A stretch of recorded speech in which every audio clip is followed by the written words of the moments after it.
están traballando tanto no proxecto de urbanización como no proxecto de expropiación como no proxecto arqueológico. Ahora vanse a facer tamén as catas para o que é o geotécnico, prevemos pois que o que son as tramitacións, se non surge ningún imponderable que hoxe en día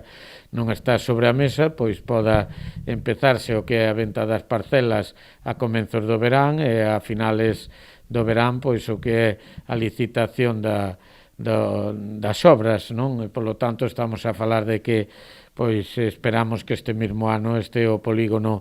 en obras. A alta demanda de chan empresarial fai pensar na necesidade de dotar de máis superficie industrial ao municipio, polo que o alcalde xa solicitou unha xuntanza co Instituto Galego de Vivenda e Solo para retomar o proxecto do macropolígono comarcal. Vemos que sigue, a pesar da incertidumbre económica, existindo pois unha alta posibilidad de que xa se nos este quedando pequeno e por eso tamén solicitamos do Instituto Galego